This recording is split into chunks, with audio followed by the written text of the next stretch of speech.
Good morning, and thank you so much for joining us. You are in for a treat for the next 60 minutes, and I hope you'll engage using the engage button on your phone if you were with this event, because your questions will come right up, and I will promise you your questions will take priority over mine. My name is Jane Oates. I'm the president of Working Nation, a national nonprofit media entity that's totally devoted to telling the stories like you're going to hear today. We tell stories about transitions from education to work. And those two words really define my three fellow panelists today, who I'm going to give them the opportunity to introduce themselves and their organization. Jamie, can I pick on you first? Yeah, of course, Jane. You've picked on me for 30 years, so why not now? I'm Jamie Merisotis. I'm the CEO of Lumina Foundation. Lumina is a private foundation. We're based in Indianapolis. We have a national focus to focus on increasing high-quality post-high school educational attainment. Our goal is that 60% of Americans have a high-quality degree, certificate, certification, or other credential by 2025. Since we started this work in 2008, 12 million more Americans have a post-secondary credential than when we started. So we started at 38% as a country. We're now at 52%. We believe that high-quality learning is key in the transition to successful work and a good life. I'm Lydia Logan. I'm the Vice President of Global Education and Workforce Development at IBM with the CSR team. It's a mouthful.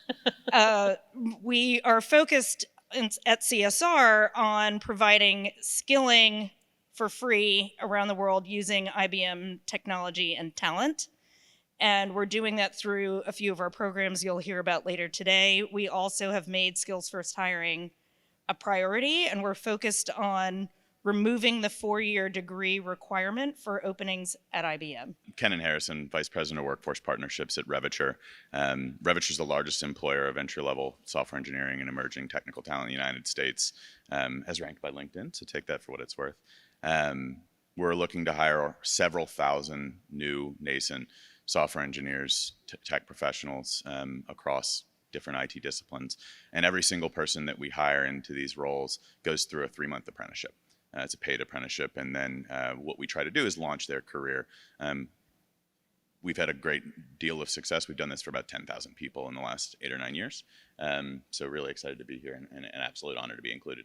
Well, it's really exciting. I hope you'll agree with me to have all three of you here. And Jamie, since you outed us as being nerds together for 3 decades or more, I just want to start with you, because when people come to something that's talking about learn and earn, they immediately think registered apprenticeships. And we're not going to gloss over those. They're very important. But I'd like you to kind of give an overview of what are learn and earn programs and why.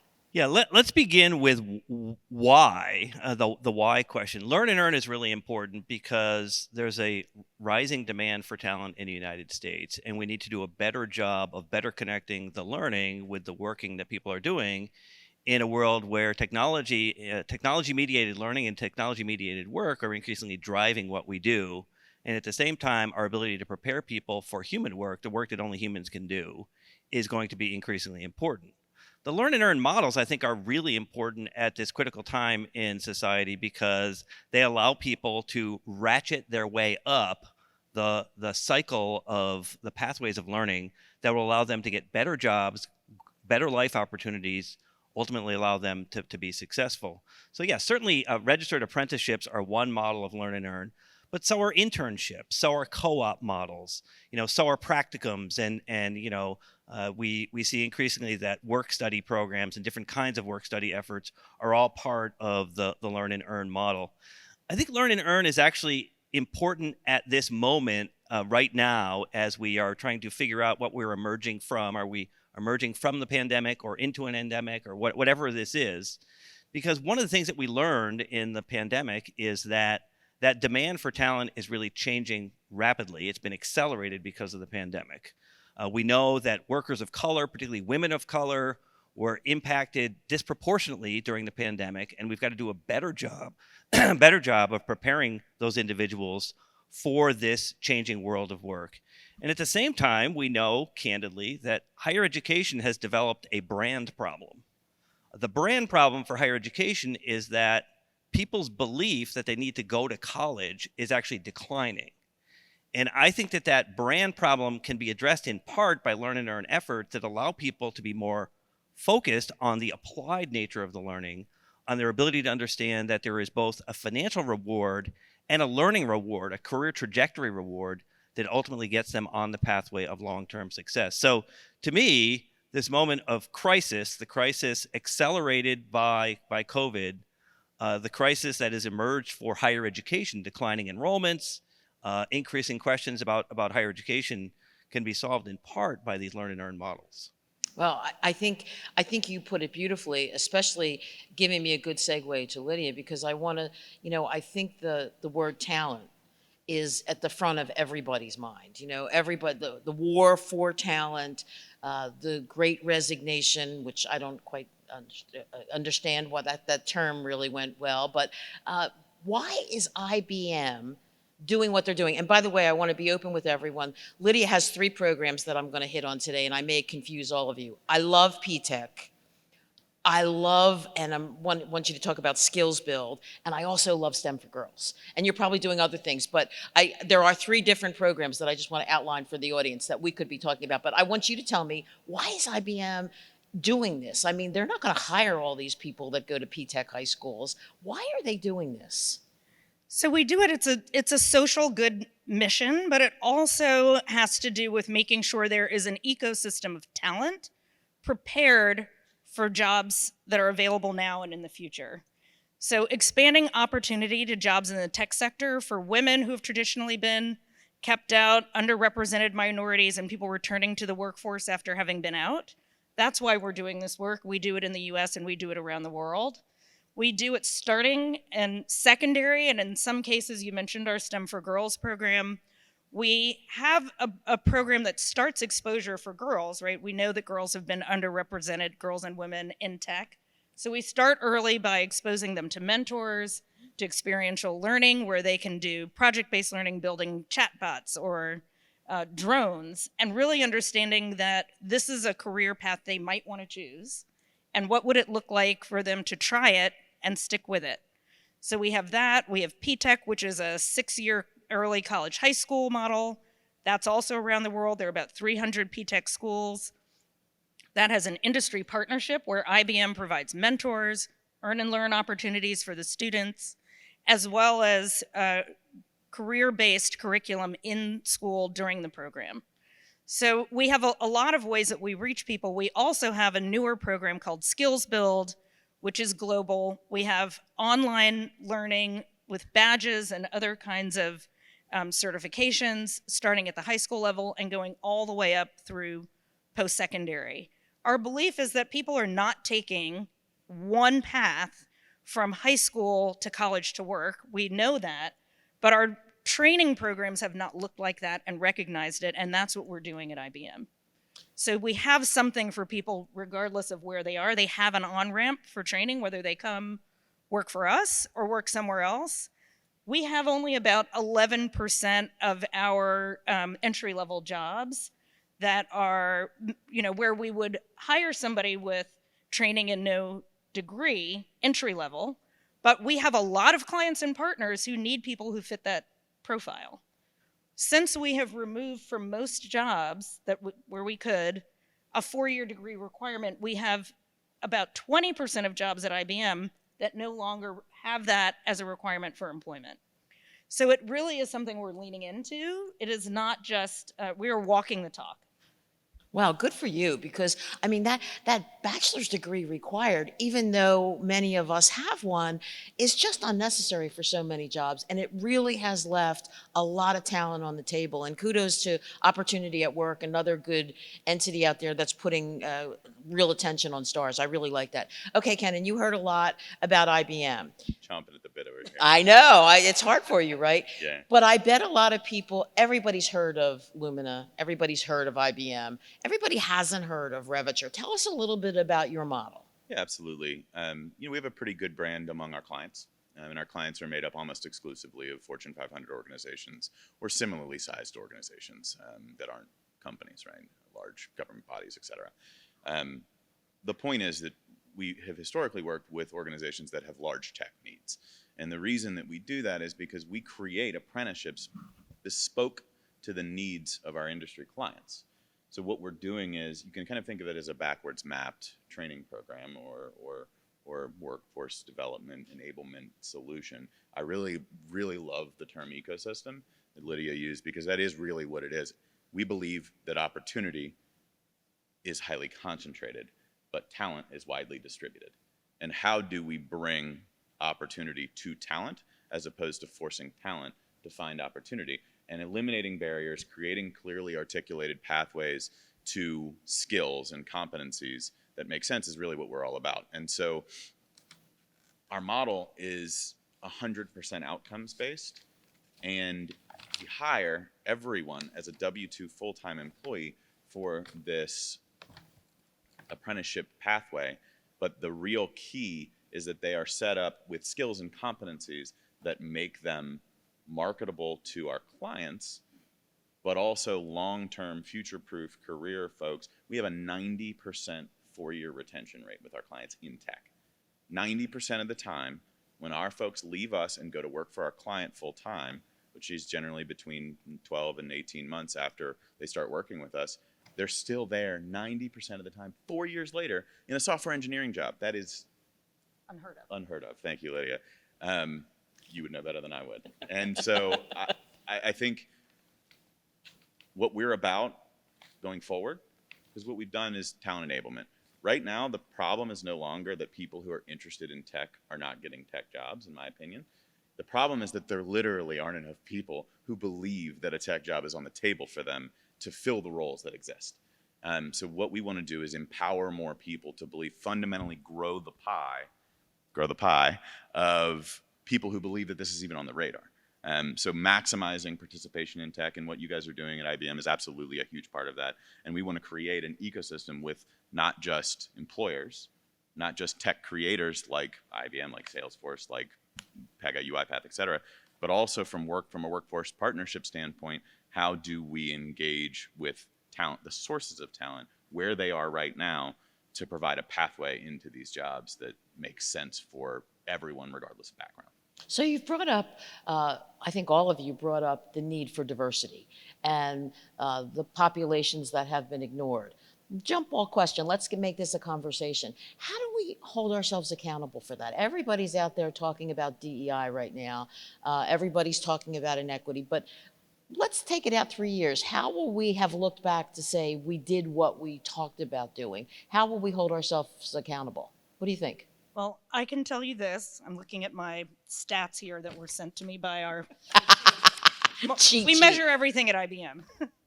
At IBM, removing the 4-year degree requirement resulted in a more diverse applicant and hiring of new-collar talent.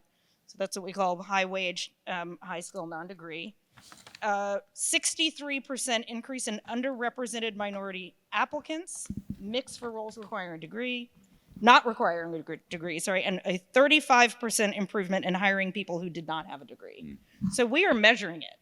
We are looking at what our numbers are every year and trying to do better. Jamie, what's Lumina going to do to hold people accountable? Yeah, well, first of all, so Lumina is an organization, as I said, that's focused on increasing post-secondary attainment, but we describe ourselves as an equity-first organization. So everything that we do has a racial equity lens. And so our efforts are designed to both increase attainment and reduce the gaps in racial equity. Without that, I think it's just a false promise for society and for our collective well-being if we continue to increase attainment but don't narrow those gaps, particularly for African Americans, Latinos, or Hispanics, and Native Americans. So I think it's really, really, really critical that we focus on that. To me, there is a measurement issue here, right? Which is that, what are we doing to actually provide more opportunities for learners of color than what we've had before? And I come back to what I said at the beginning, which is that in this economy, what was revealed to many people who hadn't seen it before is how much workers of color, women of color in particular, have been impacted by these barriers that are in place. And these are historic barriers. These are not new barriers. But these are barriers that have been revealed in ways that are really important. So finding ways to create gaps, to put equity first in the hiring processes, put equity first in the college admission and completion processes, making sure that we, one of the biggest areas of focus for Lumina Foundation right now is community colleges, and making sure that the community college efforts are actually designed not just to bring students in, but make sure students succeed in the community colleges. Many of you know that success rates in community colleges, in too many community colleges, are far too low. So improving success rates for students in community colleges is a critical metric. And one of the things that we're putting our thumb on the scale of, whether it be in our work on employer-aligned credentials around student success, or the efforts around increasing participation, getting people in the door from the beginning, it all has to have the thumb on the scale of equity. Absolutely. I think, we talk about eliminating degree requirements, and I think the numbers you just shared bear it out. But looking at degrees as an indicator and understanding historically what are the issues, the total number of bachelor's degrees in computer science awarded to Black and African American talent in this country in 2020 was 7,747. Total, across the entire country. There were 2 million undergraduate degrees awarded across the entire country in that time frame. 7,700 bachelors of computer science were awarded to Black talent from all universities, not just HBCUs. There were 750 awarded at HBCUs. So what we're talking about here are huge macro issues, right? Same holds for Hispanic American talent. Same holds for female talent. Almost 60% of all degrees in the United States are awarded to women. 20% of bachelors of science and computer science are awarded to women. We've got a problem, right? And it's an empowerment problem, I believe. It is an enablement problem. We have to help people understand that tech careers are possible, and what the work that the folks on this panel are doing is absolutely critical. But we have to empower also industry to invest in workforce development and talent enablement. You guys are already ahead of the game, but we have to empower the entire industry to prove to industry that if you invest in talent, if you invest in workforce development, you can solve the opportunity gap, but it's not going to happen by itself. Well, I want to talk for a second about, Jamie, I was so interested when Lumina expanded its goal to include certifications. I want to talk for a second about if we stop talking as much about a degree and start talking more about alternative pathways to get the skills that you need for jobs, what about quality? How do we really talk quality, and how do employers recognize quality? I mean, Jane's credential to do X doesn't mean anything to IBM. How do we make sure employers understand that? But let's talk about quality. Yeah, so let me say first, before I get to quality, that two things have to be true. One is that all learning should count, that we should not leave any learning on the table, right? So when we talk about things like non-credit learning, that's got to go away. All learning should count when it comes to preparing people for work and for life. That's one thing. The second thing is that credentials matter. Okay, so I want to be clear that in these skills-based hiring models, they're still measuring what people know and can do. They're trying to figure out what the skills are and trying to figure out how to credential it. It's not a bachelor's degree, that's fine, but there's still an effort to measure what people know and can do. And to me, those credentials are really important. It's one of the reasons why this whole theme of pathways of learning is really important. What we've got to do is get people on the ladder of opportunity and pull them through the process so that they continue to gain higher levels of skills, both content knowledge and generalizable skills, the things that people, I think erroneously call soft skills, but they're really the durable skills. They're the things that matter long term: critical thinking and problem solving and communicating, and their ability to have these human traits of being ethical and empathetic and compassionate that are increasingly important in a human-centered work environment. Those things are going to be really, really important. So in order to measure that, we need better systems than simply doing what we do so far, which is measuring, writing capacity, measuring numeracy and literacy, measuring those kinds of things. We've also got to have better tools to understand, how do we measure critical thinking? How do we measure problem solving, communicating, those kinds of things? And in this effort in learning outcomes measurement, we are still behind, in my view, in terms of being able to do that. We've made some progress. So the quality of the credentials is really important. Third-party validation of those credentials is really important. but we need to make sure that as we bring people through the system, they have more learning opportunities and more efforts to add credentials and allow them to advance up that ladder of opportunity. That's really, really critical to long-term success. For us, I would say probably for all of us on this panel, we went through a traditional learning environment. In other words, probably, I'm guessing now, we graduated from high school, went to college, probably got a 4-year degree. That model is no longer the viable model for the vast majority of people in this country. It is a continuous model. I don't like the term lifelong learning, by the way. It sounds like a life sentence is what it sounds like from the consumer perspective. But the idea is that we've got to continually upskill our own capacities if we're going to be successful. And that means that getting people into these learning opportunities and continuing to bring them through on this virtuous cycle of learning and earning is going to be really, really important. I think it's also important to recognize we need those equivalencies, right? It isn't an either or. So we have 25 registered apprenticeships in 17 states and 30 cities. Wow. Some of those, many of those, and we work with the American Council on Education and other organizations on certifications and credits. Our, let's see, which one is it? Software engineering apprenticeship carries 45 credits. So we recognize that it is not degrees, that we're not interested in degrees or we don't want people going after them. It's that they should have options depending on where they are at any given point in their career trajectory, opt in for an apprenticeship, earn and learn at the same time, work for IBM for a while, leave, go work somewhere else, leave, go to school, take those 45 credits you earned, put them towards a degree or something else, right? It should be fluid. Doesn't Back have to to this be linear. ecosystem idea. And it also shouldn't be either or. I chose the apprenticeship, but it didn't carry any credits, so then when I go back to school, I'm starting back at the beginning. We need to make it additive, and to Jamie's point, all learning should count. And I think to be fair to higher ed, we're seeing sea change, the beginnings of sea change around PLA, around recognition of prior learning. I think there are innovative institutions, bachelor's degree, associate's degree awarding, 2-year, 2-year, 4-year, master's, et cetera, that are recognizing experience for credit, and they are. But I think it's not systematic. I think it's not the norm, right, still. I think pathways that are linear are, Jamie, to your point, outdated and obsolete. We have the technology, so to speak. We can do this. This can be compressed. We can create pathways. Lydia, similar to what you're saying, we're doing a similar thing, right? We're hiring people who have associate's degrees or 60 credit hours.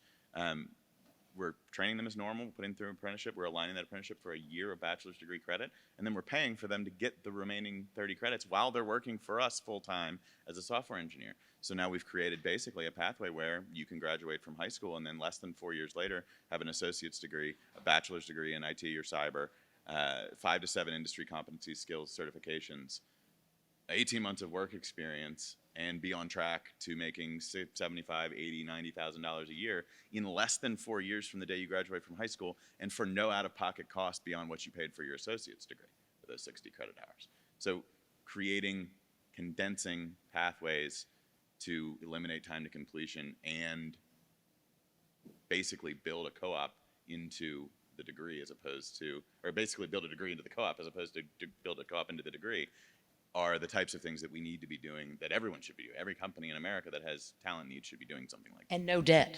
Well, I was going to No say, debt. Not right. only no debt, no debt out-of-pocket cost. Yeah, that's Which right. is a nuance, right? I mean, Right. 87, I think it's 87% of people in this country don't pay a dime through Pell and through other financial aid for an associate's degree at last count. And so for that group, theoretically, you can get a degree in less than 4 years with work experience for no money.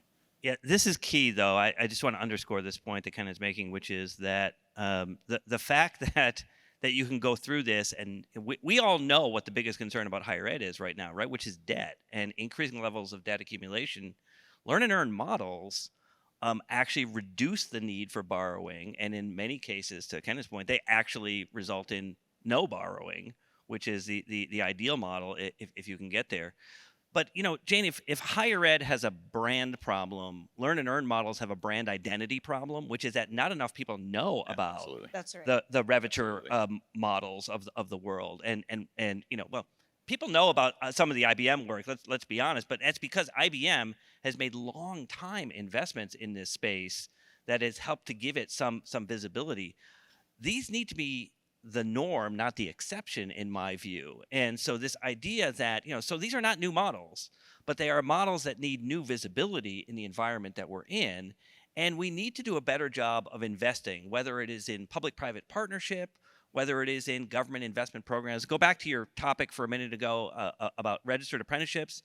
On the one hand, registered apprenticeships are a great idea. They're a really good idea, but they are a tiny fraction of what we do in the system, right? 600,000 registered apprenticeships a year, 10.5 million students enrolled in community colleges, right? There's no contest there in that sense. Well, one of the reasons is that at the federal level, we've spent less than $2 billion in 6 years on registered apprenticeship programs.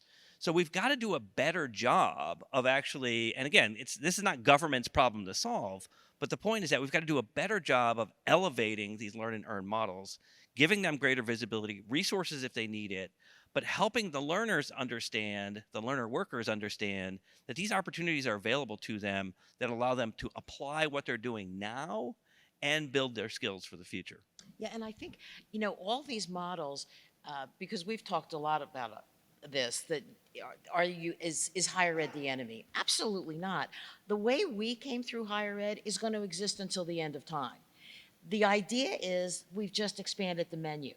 The other opportunities are just as valuable, just as viable, and maybe better. Now, I want to switch gears because the audience is really engaged, and you can see the questions popping up here. But one really interesting, we have a lot of educators at this conference. Are tech jobs going to be obsolete as robotics and AI develop further? How's that one? Now, you wrote a book on this. Come on. No, hell no. Pardon my bluntness, but of course not. But it is both. And again, opportunity at work is a good example. It's elevated some of this idea. Tech jobs are not just jobs in the tech sector. Tech jobs exist in most sectors now. And so thinking about tech jobs as not being simply existing in one vertical in our economy, I think is really important. At the same time, technology-mediated work is going to be increasingly important for the vast majority of jobs. And here, what I've tried to describe is this idea that we need human-machine complementarity, making sure that what we do complements what the machines can do. We know what the machines are good at. They're good at speed, repetition, algorithmic reduction. But humans have these traits, that ethical decision making, that compassion, that ability to be collaborative, to do the kinds of things we're doing right now, right? Real human interaction.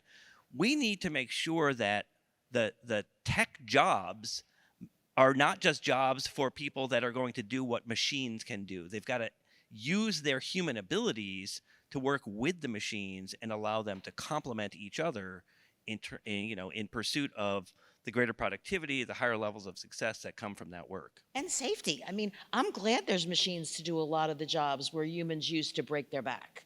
That's a good thing. But let's talk a little bit more. What's going to happen as IBM and your Fortune 500 clients get rid of some of the lower level tech jobs? What happens then?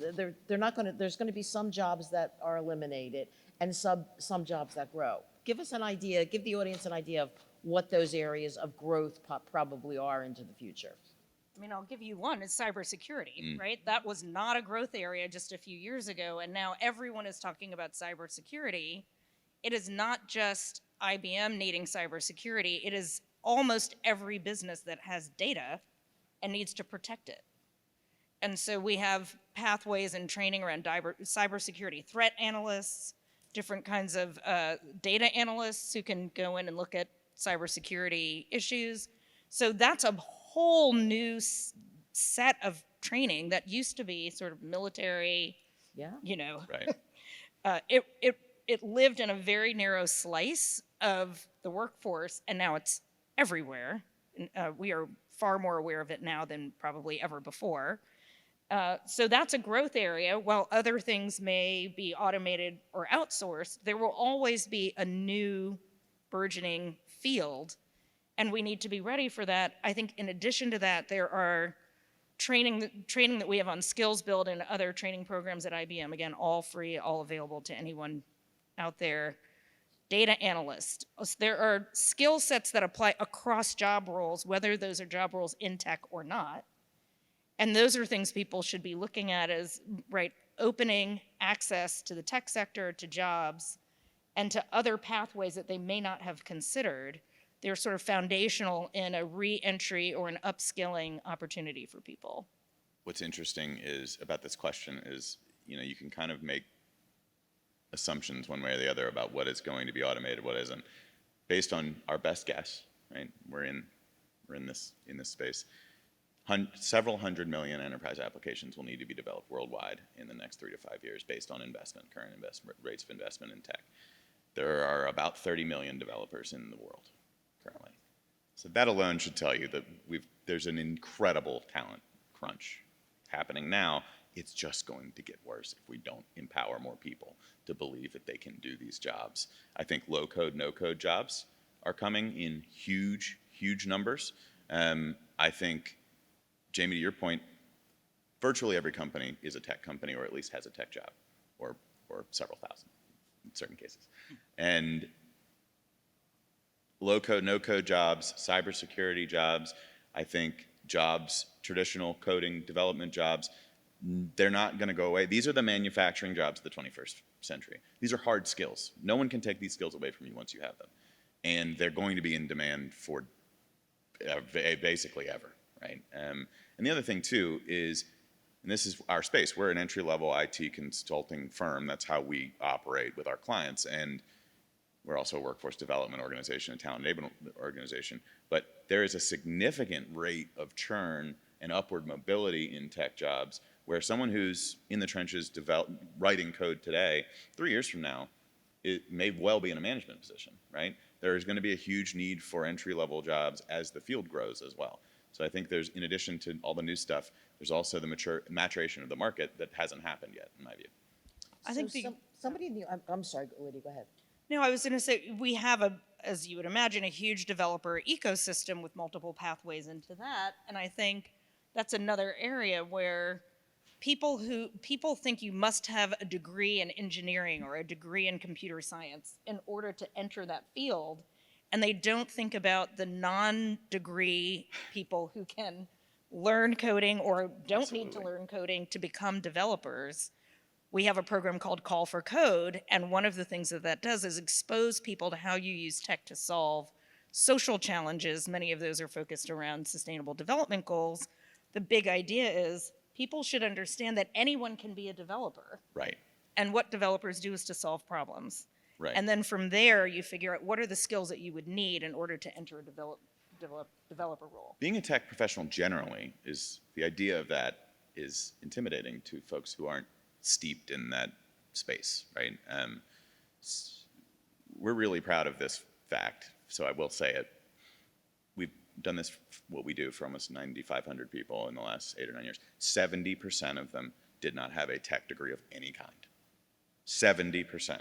30% of them didn't even have a STEM degree of any kind, right? We're talking about English majors like me, or political science or history. Music majors do really well in our program and in apprenticeships for coding. But I think your point about demystifying tech jobs, specifically developer jobs, it gets lumped in. I work with higher ed every day of the week. And computer science, software engineering gets lumped in with like quantum physics all the time. Right. They're not, these are hard skills. You can do this. If you have the right attitude, you have the right aptitude, and you're given the right opportunity, you can do it.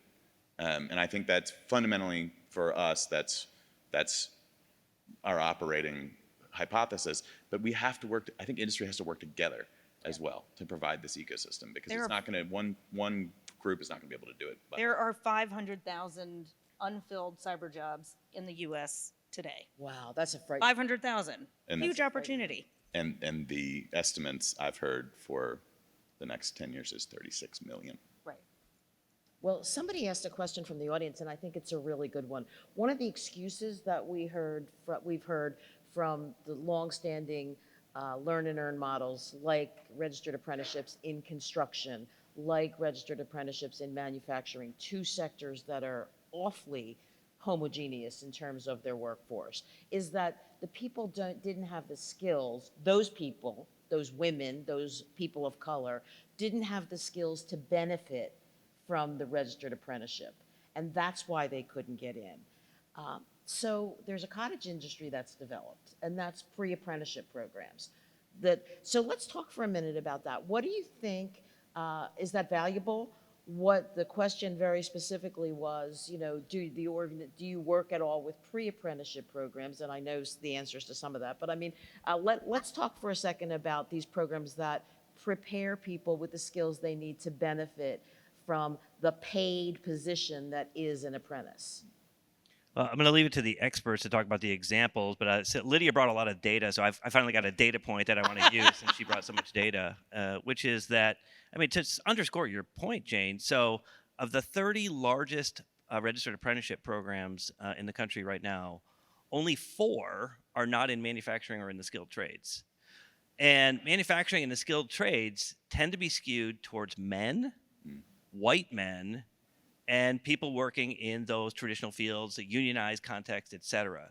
So we have a problem with the registered apprenticeship model that I think we've got to work through and figure out ways to get to these other kinds of models so that we can get more of these workers of color, more women of color in particular, into these formalized learn and earn processes so that we can, again, help pull more people through the process, allow them to get on that ladder of opportunity, and allow them to be much more successful. But the reality today of those 600,000 or so registered apprenticeships is that the vast majority of them are not targeted on who has the greatest educational and training skills gaps that we see in the country right now. To add to that, IBM is working closely with the Department of Labor to get some of these new tech apprenticeships recognized in ONET. So there's a gap, some of these things are legacy barriers that just require people to say, oh, here's a bottleneck we can fix, let's fix it. We have the people, we have the training, let's just not have the system be the thing that snags people. So we have to be mindful of all of the places where this breaks down along the way for people and think about those personas. The pre-apprenticeship programs are great if they are tied to something that at the end of the day gives them training, readiness for a job. If it is a dead-end pre-apprenticeship program, now some of your content I've played on Skills Build. Some of your content on Skills Build could fit directly into a pre-apprenticeship program, and it's already connected with the skills that the employer is requiring. right. We have 2 pre-apprenticeship programs, actually. And I keep coming back to this. What we're trying to do is empower more people to believe that they can do these jobs. Mm-hmm. And I think one of the ways that you can do that effectively is by providing easily accessible and effective pre-apprenticeship training, pre-training training, if you will, to help people understand what are the fundamental logic, reasoning, technical foundational skills that do you need to be successful in a tech apprenticeship. I'm speaking, again, from a tech lens. I think the model holds for any industry where work experience is necessary to be hired. But for tech, what we've done with a program called Rev Up is if somebody applies to come work for us and they're not quite there, they're not quite ready, we don't say, hey, bye, see you later, don't ever apply here again. We say, go into Rev Up, go into this pre-apprenticeship program, work on your asynchronously for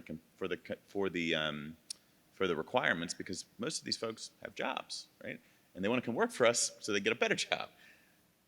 Asynchronous for the requirements, but we have committed to providing 2 hours a day, every day of the week for study groups, for synchronous trainer interaction, peer-to-peer interaction, 24/7 through Slack and Discord, for our pre-apprentices to get them as quickly as humanly possible to the point where they are hireable, right? And Reviture Accelerator Program RAP is a version of that, but for folks who are in their final semester of either their associate's degree or their bachelor's degree, helping folks understand that, yeah, it's not in spite of your English degree, speaking from experience.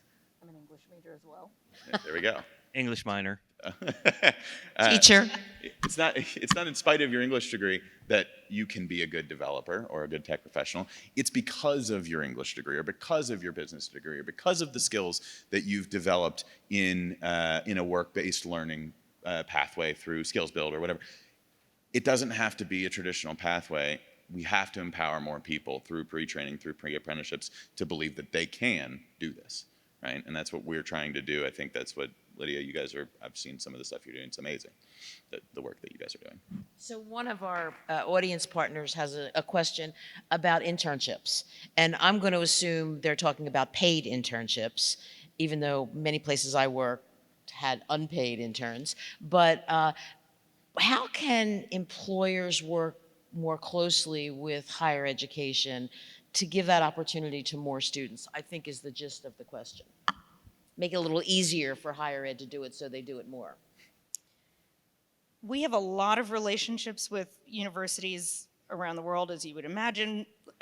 Many of those are research relationships, but we also have a team of people who focus on what we provide to HBCUs and community colleges. We're launching partnerships across the country with community colleges and Skills Build, and how can they integrate the two and get closer together. And so I'm speaking from the IBM lens, we have clients around the world, all of whom need skilled employees. So we talk to them about, how do we look at where they have openings on the ground, working with a community college, using Skills Build, bringing in other training providers, and making sure that we can help fill their needs. Some of those may be internship opportunities. So I'm giving a bigger answer than just internships. But I think we need to be focused and deliberate about bringing the right people around the table, making sure the opportunity is there at the end of the day. Because what we saw for years and years were people getting trained without the job at the end of the path. And maybe they were trained and got a badge or a credential or a certificate or something, and they took it to an employer, and the employer said, I don't know who Tom and Jerry training program is, and it's great that you just spent 18 months doing this, but this doesn't mean anything to me. So we need to have that connection of making sure the programs are tied to the jobs, tied to the employers, right? And that there is support for learners along the way. And helping the employers understand what do these folks actually know, Right. right? And it goes back to the credentialing question, right? Or credentialing versus certification, or however you want to frame it. What we've found most success with is building and helping our folks as they go through this apprenticeship have a legitimate and easily consumable or actionable from the employer's perspective portfolio of skills, not just what are my certifications, not just what are my competencies, what is the actual work product that through this apprenticeship I have created over the last 3 months, because every single apprentice that we have goes through a capstone project in a simulated work environment with a scrum master, with a project manager, all of these things, and they have work product to show.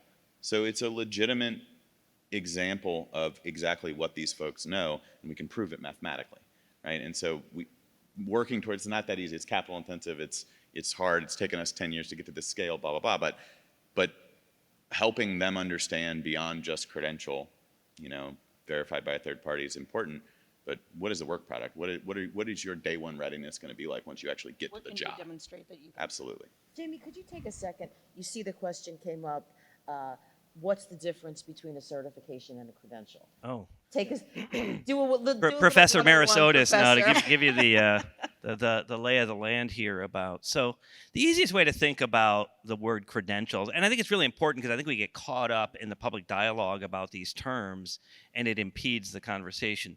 To me, credential is a generic or umbrella term, right? So badges, licenses, certificates, certifications, degrees are all a form of a credential, right? So you go through some sort of formalized learning process, and at the end of it, you get awarded that credential.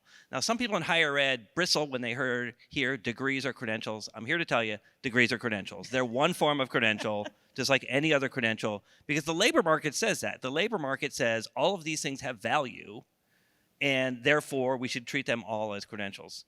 Certifications, one piece of that, as compared to certificates, by the way. Certificates are awarded through educational institutions, right? And they tend to be job or career specific, particularly in different industry verticals. Certifications are awarded by the industry, by industry associations, by groups that are part of the industry. So that's what a certification is. But we get caught up in this terminology, right? Badges tend to be third-party mediated efforts. Licenses are obviously licensing bodies that where in professions that where licenses are permitted, are required. My point is, all of these things should count. In the ecosystem of credentials, we should be able to understand what you know and can do with that badge, that certificate, that certification, that license, that degree, and you should be able to apply it to what comes next. And I want to come back to the point about prior learning assessment, because I think it's really important. In higher education, we have this process. It's a very laborious, labor-intensive process called prior learning assessment, in which some institutions try to assess what you know coming in the door to give you some credit in order to be able to advance in the learning process. The problem is the onus is on the learner, not on the educational institution. And I think that system is wrong. It is too complex, too difficult. And the best example of this is that too many people exit the military after 4 or 6 years. They show up on a college campus and they say, "Welcome to freshman year." Well, that makes no sense if you understand what kind of knowledge and skills they developed in the military. Again, concrete knowledge and skills, and those generalizable things, teamwork and collaboration and ethics, all those things that I was mentioning earlier. So it's really important for us to recognize that credentials are important, that all credentials should count, and that we need to have a better lexicon of understanding how all of these different credentials come together. By the way, there's an entity called Credential Engine that is attempting to do this, which is a platform that tries to create some connection for employers, for higher ed institutions, for licensing and workforce agencies, et cetera, to all try to speak the same language when it comes to this work. But it's really important that we get the language right, because I think the consumers are the losers in this, because they get very, very discouraged in the marketplace when they don't understand this terminology. I think the other issue with the terminology is the great thing about LinkedIn is it's a market where everyone can sort of market themselves, and they don't have to go through a recruiter, they don't have to go through an HR office, they don't have to go through someone else, right? It's a direct to market option, but everyone is using AI optimized algorithms to scan for the employee, the potential hires. And if the language doesn't match the job descriptions or the skills and abilities that the role that's open lists, you may be missed for something that really has nothing to do with your readiness for that job. And to the extent that we can start being more unified in how we talk about what people know and are able to do, and are using the same lexicon, I mean, this is a big lift, but this is back to one of those systemic challenges that we have. It will make it easier for people who are job seekers to actually get matched with the job that they're ready to do. Now, somebody brought up a word that we really haven't discussed, and that word is rural. Are the opportunities that we're talking about, let's take broadband out of that for 1 second. National disgrace that everybody doesn't have access to broadband, but are these learn and earn opportunities available to people in rural areas? Please go ahead. You have a lot more to say. I'll say this. This is the one upside to us having come through the last 2 years. We have been forced to figure out how to do things virtually that before we were not even thinking about how to do it. And so now there are a lot more training opportunities that are available to people who are rural, who have access to broadband. This is it, right? This is not the purpose of this panel. If anyone wants to hear me on a soapbox, let's talk afterwards about, broadband in America or lack of access to it. But I think it is important to understand the opportunities that have come around as a result of the pandemic, making sure that people did have access to work and training and to continue being able to participate or prepare for employment. So there are virtual internships that are paid and virtual opportunities to do apprentice programs. Indeed, there are. We're a great example of what you just described. 100% of the people who we trained through these apprenticeships before COVID were face-to-face employees. 100% of them. 100% are now remote. 100% of the thousands of people that we put through apprenticeships every year go through remote. Fully synchronous, fully engaged, very low trainer to trainee ratio, all of those things. I come from an online learning background, so I come from an online higher ed degree completion background. Guess what? The results are better. When you eliminate the challenge, some of the challenges, especially through the audiences that we're trying to serve, which are underrepresented groups, typically people that don't otherwise have a pathway into tech. They don't have $20,000 to throw at a boot camp. They don't have the ability to take on $30,000 on average in debt to get a bachelor's in computer science, whatever. Fully remote apprenticeships are not only possible, they're possible at scale, and they're possible with outcomes of 95 to 97% placement in careers at the end.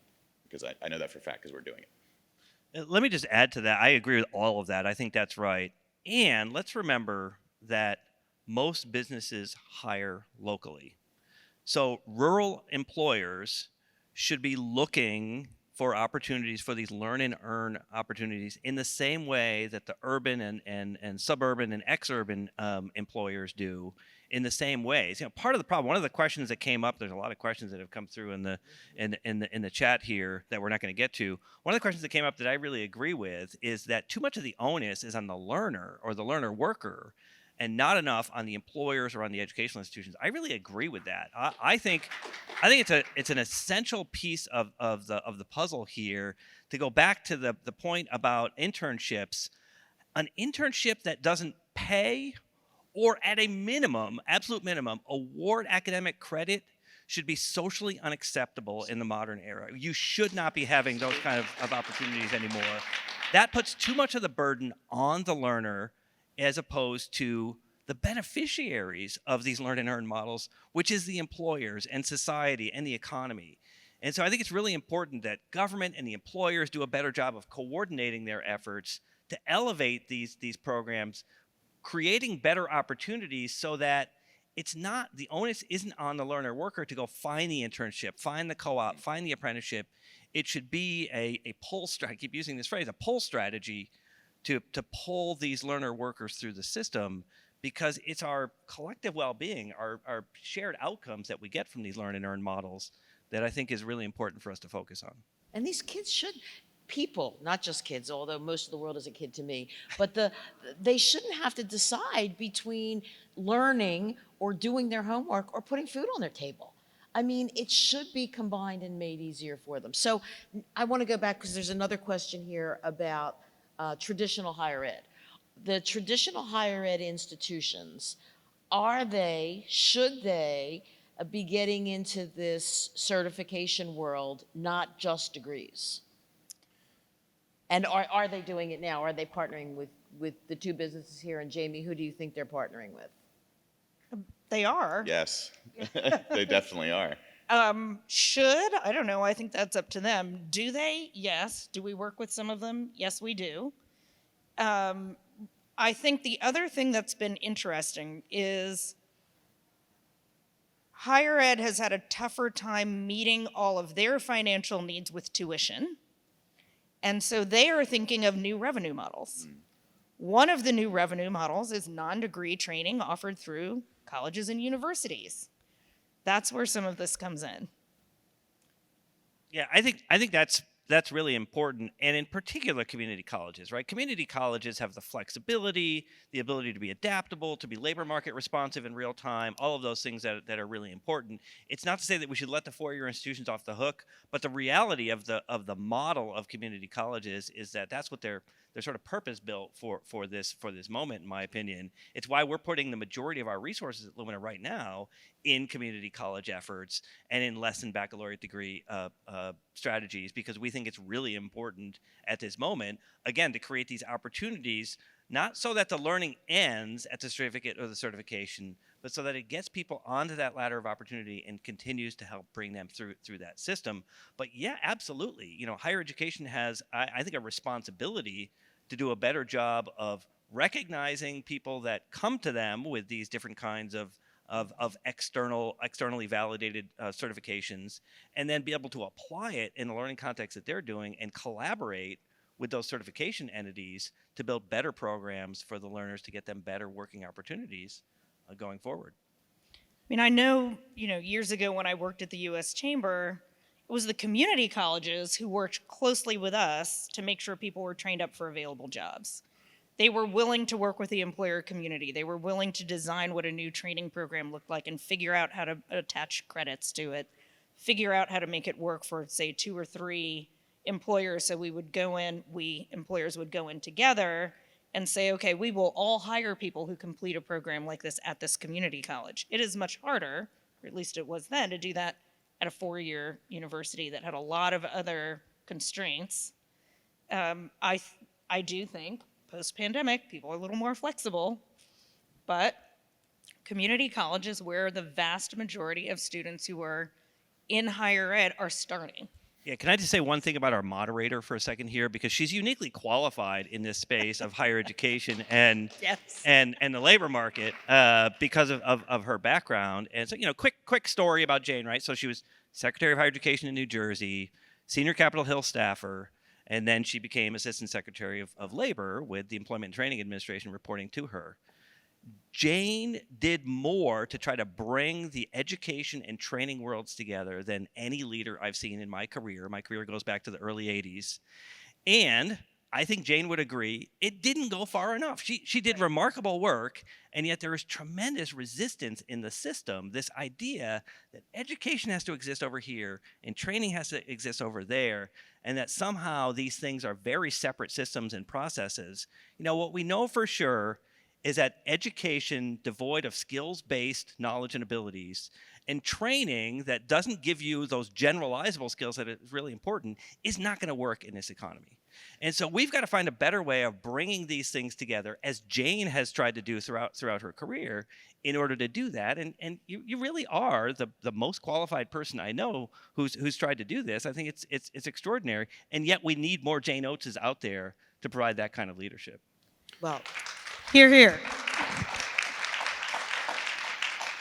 Well, thank you so much for that. But I want to say, being at Working Nation, I get to see the me's all over the place that are putting this together. And I think the applause that came to me should go out to all of you who are actually making this happen on a local level.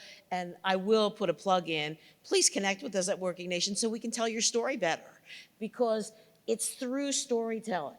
It's through seeing. I mean, you guys all know this. You can't envision being able to move the mountain unless you see somebody else who's moved it. So I think what all of you are doing, and the fact that so many people are in this room is packed. And it just shows the grit and determination of the real people doing this work. And we're so privileged, right, to have them here and to have them sharing their stories with us. Now, I'm going to go back to one of their questions, because Jamie, it goes back to what you said, and we've been friends for so long.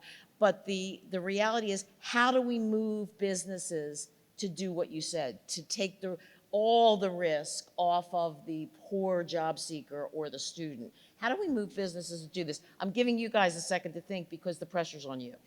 Yeah, and we're out of time, so I'll go fast in terms of my approach. The first is, I think we need to create more incentives for business to do that. In other words, I think we need to reward the businesses that create these opportunities, whether it is through public policy or whether it is through our efforts to try to reward them through the ways in which we acknowledge the work of these employers.